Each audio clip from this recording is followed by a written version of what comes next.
Talk about a bombshell.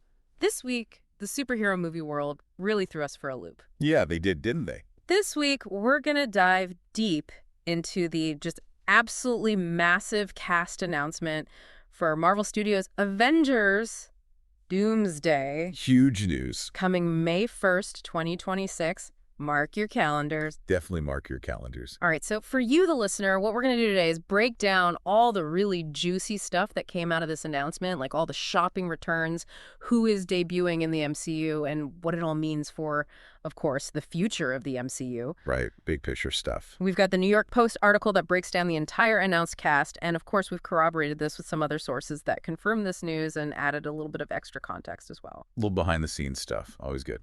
So without further ado, let's just get right into it. All right, so taking a step back and looking at the bigger picture here, you can't deny that Avengers, Doomsday, is meant to be this huge cinematic event. Oh, yeah. It's not just another movie, right? Yeah. I mean, think about it. They've got Joe and Anthony Russo, the directors of Infinity War and Endgame, coming back to direct this movie. Yeah, I mean, it's got to be massive. Right. I mean, those were two of the biggest movies of all time, so that already sets the bar pretty high for what they're going to do with Doomsday.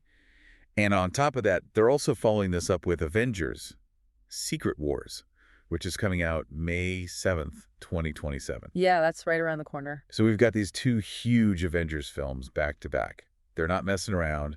We are definitely headed into a new era for the MCU. But I think we need to address the elephant in the room. Yeah, we got to talk about it. The biggest surprise of this whole announcement, the return of Robert Downey Jr. I was floored when I saw that. Right. Like, how is this even possible? Yeah. Tony Stark died a hero in Endgame. I mean, it was such a perfect ending to his character arc. Such a great ending. It's hard to imagine topping that. It really is. But here's where it gets really interesting. Oh, tell me. He's not coming back as Iron Man. What? They're bringing him back as Victor Von Doom. Oh my gosh. Dr. Doom himself. That's insane. I know. Can you imagine Robert Downey Jr., the guy who played Iron Man for over a decade, now playing one of Marvel's most iconic villains? Oh man, my mind is blown. I know. This is a huge gamble for Marvel. It's a complete 180 from what we're used to. It really is. But it could pay off big time. Imagine the storylines they could explore with this, the drama, the conflict. Like, how will the other Avengers react to seeing Tony Stark, but as a villain this time? Yeah, wow. What will his Dr. Doom be like? You know, will he bring that same charisma and humor to the role, or will he be something completely different? I need to see this, like right now. Me too. This is a huge risk, Yeah. but it has the potential to be absolutely incredible. All right, so that's one huge surprise, but there's another big thing we need to talk about. What's that? The X-Men. Oh, yeah. The mutants are finally coming home. This is something that fans have been waiting for years. Yeah, ever since Disney acquired 20th Century Fox, people have been wondering when the X-Men would finally join the MCU. And it looks like that's happening in a big way with Doomsday. Yeah, and they're not holding back. Nope. We're getting a whole bunch of familiar faces from the original X-Men movies. Patrick Stewart is back as Professor X. He was so good as Professor X in Multiverse of Madness. I know, right? That was just a taste of what's to come. And get this, Ian McKellen is coming back as Magneto. No way. Yes way. Wow. Those two together again is going to be amazing. Their on-screen dynamic is legendary. I'm going to be like poetry in motion. Exactly.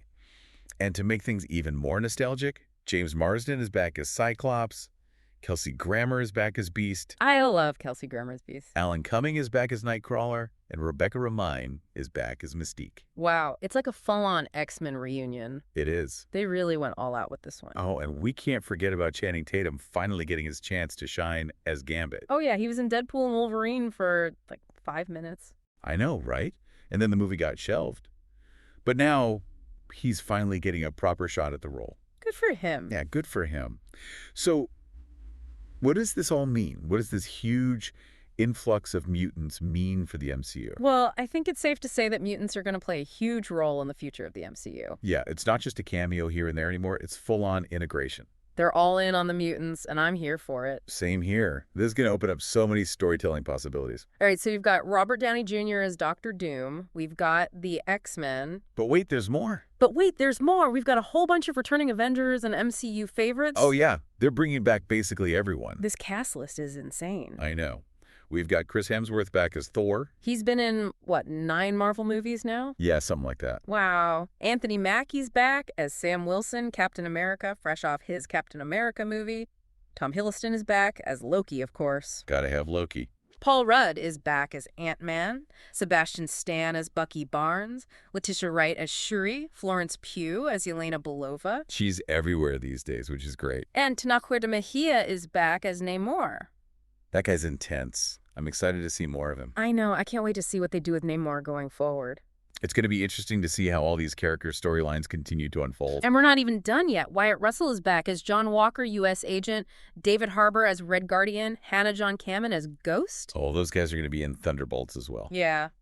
And then we've got Simu Liu back as Shang-Chi, Winston Duke as M'Baku, and Danny Ramirez back as Joaquin Torres. New Falcon on the block. I know. This is a stacked cast. It really is. I mean, think about it. Why would they need so many heroes for this movie? It's got to be something huge, right? I mean, the title of the movie is Doomsday. It's got to be some kind of world-ending threat, I'm guessing. Right. So we've got this massive group of heroes, a terrifying villain in Doctor Doom. But that's not all. Oh, there's more. They're also bringing in the Fantastic Four. Ah, yes. The first family of Marvel. This is another huge moment for the MCU. It's the first time we're going to see them properly integrated into this universe. I'm so excited for this. They've got a great cast lined up. Vanessa Kirby is Sue Storm. Pedro Pascal is Reed Richards. Love Pedro Pascal. Joseph Quinn is Johnny Storm. And Eben Moss-Bachrach as Ben Grimm. Solid casting choices all around. Yeah, I agree. And we're going to see them debut in their own movie, Fantastic Four: First Steps, which is coming out July 25th, 2025. That's smart. Yeah, I think it's a good move to introduce them in their own movie before throwing them into the chaos of an Avengers film. It's like an appetizer before the main course. Yeah. Gives us a chance to get to know them and see how they work as a team. Absolutely. And we've got one more new addition to the MCU, Lewis Pullman as Bob, also known as Sentry. That's an interesting one. Yeah, Sentry's a really powerful character with a lot of potential for interesting storylines, and it looks like he's going to be making his debut in Thunderbolts. Oh, yeah. I forgot about that. We are getting a lot of new faces in these upcoming movies. We are. It's an exciting time to be an MCU fan. But with all these amazing additions, there are also a couple of notable absences from this cast list. The New York Post pointed out a couple of names that are missing, and I'm curious to hear your thoughts on this. Yeah, there were a couple of surprising omissions. The biggest one for me was Elizabeth Olsen. No Scarlet Witch. Yeah, where is Wanda? She's become such a major player in the MCU. Her absence is definitely noticeable. It is. And, she has said in interviews that she wants to take a break from these big ensemble movies. Yeah, I remember that. She wants to focus on smaller, character-driven projects for a while. Right, so maybe that's why she's not in Doomsday. But still, you'd think they would want her there, given how powerful she is. Yeah, you'd think so. Yeah. The other big name that's missing, at least in this initial announcement, is Tom Holland. No Spider-Man. Yeah, that's a little weird. It is, isn't it? Especially considering how popular he is. But I guess it's always possible they'll announce him later on. Maybe they're saving him for a surprise cameo or something. Maybe. Or maybe they just haven't figured out how to fit him into the story yet. Yeah, it could be. So we've talked about the cast, but what about the writers? Oh, yeah. The people behind the scenes. Who's writing this massive story? Well, according to our sources, the writers for Avengers, Doomsday, are Michael Waldron and Stephen McFeely. Okay, so we've got the guy who wrote Loki and Multiverse of Madness. That's Michael Waldron. And the guy who co-wrote Infinity War and Endgame. Yeah, Stephen McFeely. Those are some heavy hitters. Definitely. I mean, these guys have a lot of experience writing these big, epic, multi-character stories. And they're going to need all that experience to handle this one. No kidding. Yeah. I mean, this is a huge undertaking. They've got to balance all these different characters, all these different storylines, all these different tones. It's going to be a challenge, but I have faith in them. Me too. Ah. So, taking a step back and looking at the bigger picture, what does this all mean for the MCU?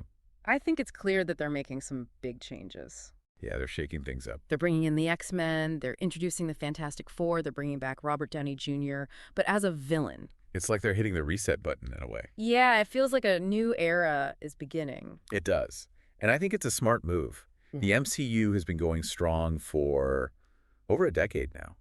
It needs to evolve, it needs to grow, it needs to take risks. Absolutely. And that's what they're doing with Avengers, Doomsday. They're taking a big swing, and I'm excited to see where it lands. Me too. I think this movie has the potential to be one of the biggest, most impactful MCU movies ever made. I agree. All right, so let's do a quick recap for our listeners. We just went through all the biggest reveals from the Avengers Doomsday cast announcement. We talked about the shocking return of Robert Downey Jr. as the iconic villain Doctor Doom. We discussed the long-awaited integration of the X-Men into the MCU and the official debut of the Fantastic Four. And we talked about all the returning MCU heroes that we know and love. It's a lot to take in, but we've tried to break it down in a way that's easy to understand. And hopefully you're as excited about this movie as we are. Definitely. All right, so before we go, I want to leave you with one final thought to ponder. Okay, hit me. With such a massive and diverse cast assembled, heroes and villains from across the entire Marvel universe, what kind of threat could possibly justify bringing all these characters together? Yeah, what could be big enough to warrant a Doomsday-level event? Think about it. What are the most compelling character interactions, potential conflicts, and unexpected alliances that you can imagine? Let your imagination run wild and maybe even share your theories with us. We want to hear what you think. Until next time, keep exploring. See you then. Bye.